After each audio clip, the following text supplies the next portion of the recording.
What's up, everybody? Welcome to the recap. I'm in the car. It's Friday, and this is going to be a pretty busy recap. I'm going to start off with a little news about my daughter-in-law, Catherine, Dennis's wife.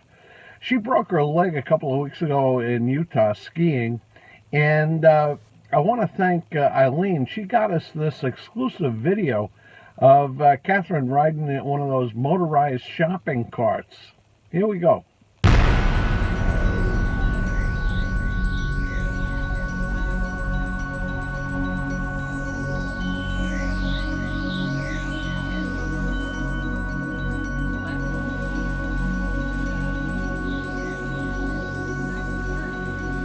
It's great.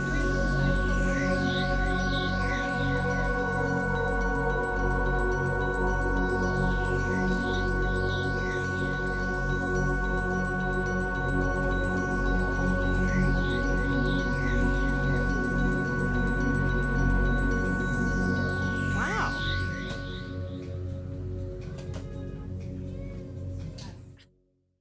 All right, Catherine, you get better quick.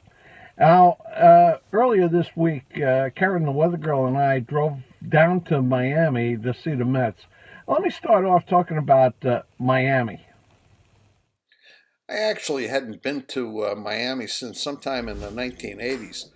I was there on a lawsuit and I haven't been there since. The thing that amazed me is the amount of congestion and how busy the place is. We ended up staying in a hotel on Biscayne Boulevard, which is kind of like the main drag.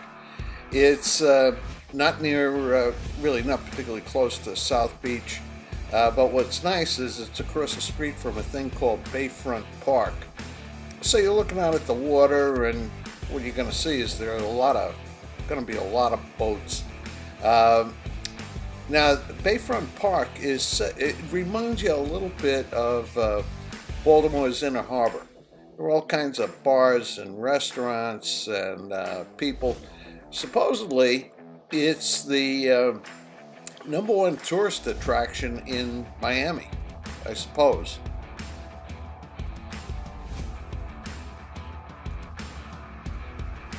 And what you get, of course, are a lot of boats. And we enjoy being around the water. We enjoy looking at boats.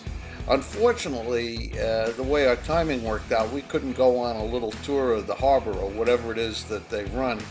But we had a pretty nice time of it. We went there for lunch, and then after the game, we came back, and we had a kind of a post-game cocktail at the Bayfront bars, whatever. Yeah, I really didn't care for Miami. The drive is about 2 hours, but the ballpark is something different. Here's a little report on the ballpark. Well, Marlins Park is absolutely beautiful. It's in the middle of Little Havana in Miami. And as much as I didn't care for Miami at all, I really liked this ballpark. It's just great. We had great seats. We were about 7 rows from the field and maybe a dozen seats from the edge of the Mets bullpen, or dugout, I should say. Mickey Callaway, what a nice guy. He came up to the fence. He was signing pictures, taking autographs, taking pictures, and so on. Oh! There's Steven Matz going out Go to the for it. mound. His day, I thought he started out kind of shaky, and I thought he stayed that way. Now, if you look at these shots, you'll notice that the stands are absolutely empty.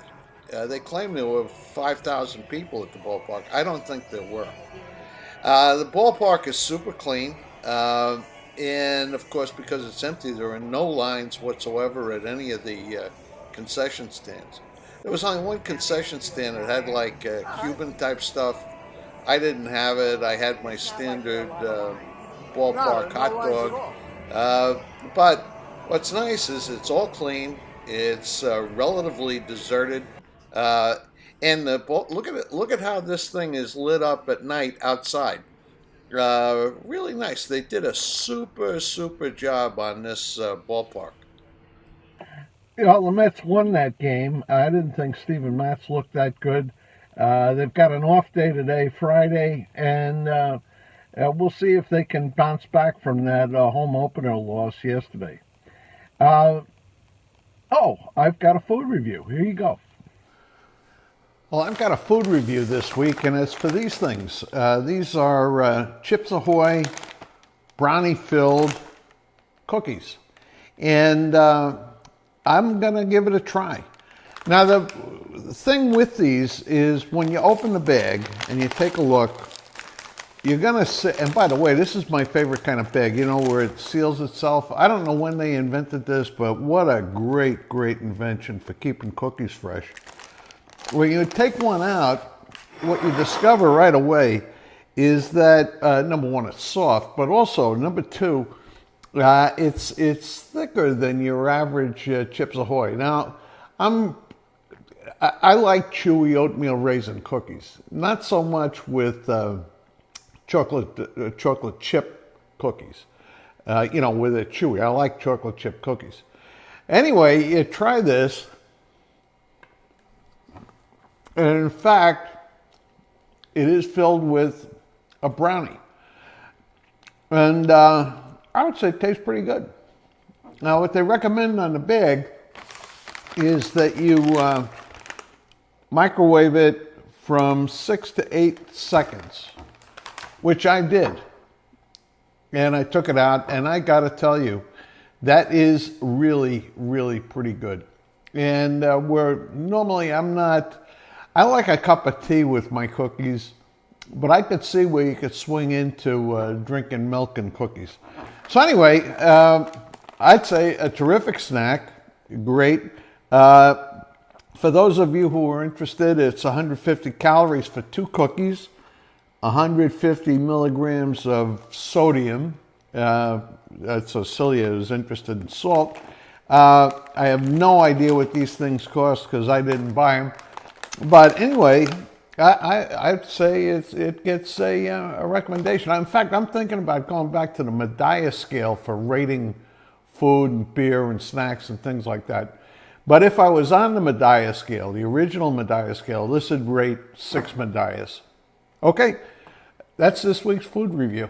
Those things are pretty good. I think they're kind of rich, but they're pretty tasty. I don't know if I'd put them in the same class with Oreos, but they're way up there. And and I guess Billy would have a question about how they fit with Tate's chocolate chip cookies. Anyway, filled with brownies, it's something different.